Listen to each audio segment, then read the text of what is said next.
চাহত খন্না খুলে বললেন, দুবার ধর্ম পরিবর্তন, ভাঙা বিয়ে আর কটাক্ষের গল্প। বলিউডের জনপ্রিয় মুখ চাহত খন্না দীর্ঘদিন নীরব থাকার পর এবার নিজের জীবনের কঠিন অধ্যায় নিয়ে মুখ খুললেন। ফরহান মির্জাকে বিয়ে করতে গিয়ে যে দুবার ধর্ম পরিবর্তন করতে হয়েছিল তাকে, সেই সিদ্ধান্ত আজও কটাক্ষের শিকার হচ্ছেন তিনি।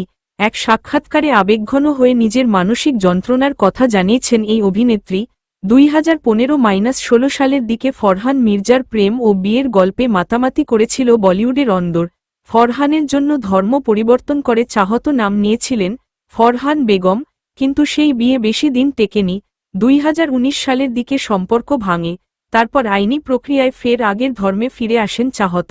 অর্থাৎ দুবার ধর্ম বদল করেছিলেন তিনি, একবার বিয়ের জন্য, আরেকবার বিয়ে ভাঙার পর। এই দুবার ধর্মান্তর ঘিরে শুরু হয় কটাক্ষের বন্যা। সোশ্যাল মিডিয়ায় তাকে অস্থির চরিত্র থেকে শুরু করে দুবার ধর্ম বদলানো নিয়ে নানান আখ্যা দেওয়া হয়। বহুবার তিনি কটাক্ষের শিকার হয়েছেন, কিন্তু চুপ ছিলেন। এবার সে চুপ ভাঙলেন চাহত। তিনি বলেন, হ্যাঁ, আমি প্রথমে ফরহানের জন্য ধর্ম পরিবর্তন করেছিলাম। সেটা আমার ব্যক্তিগত পছন্দ ছিল, প্রেমের সিদ্ধান্ত। বিয়ে ভাঙার পর আমি ফের আগের ধর্মে ফিরে আসি।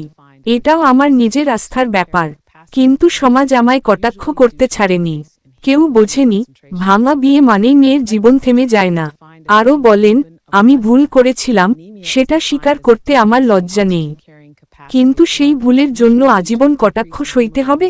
এটা কি ঠিক? চাহত জানান, এক একটা কটাক্ষ পাথরের মতো আঘাত করত।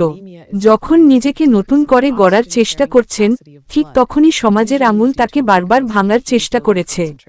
রাতে একা একা কেঁদেছেন অনেক রাত। তবে আজ তিনি আর লুকোতে চান না। তিনি বলেন, লোকের কি বলার, সেটা ভাবলে তো বাঁচাই যায় না। আমি ভুল করেছি, শিখেছি, এগিয়ে যাচ্ছি। চাহত খন্নার এই সাহসিকতাকে অনেকেই এখন স্বাগত জানাচ্ছেন। নেটিজেনদের একাংশ লিখছেন, ভুল স্বীকার করার মতো সাহস অনেকের থাকে না, চাহতের পাশে থাকা উচিত। আবার কেউ কেউ প্রশ্ন তুলেছেন, ধর্ম এত সহজে বদলানো কি ঠিক? তবে চাহত সাফ জানিয়েছেন, তার জীবনের সিদ্ধান্ত তার একার। তিনি কারো বিচার চান না, শুধু একটু সহমর্মিতা চান।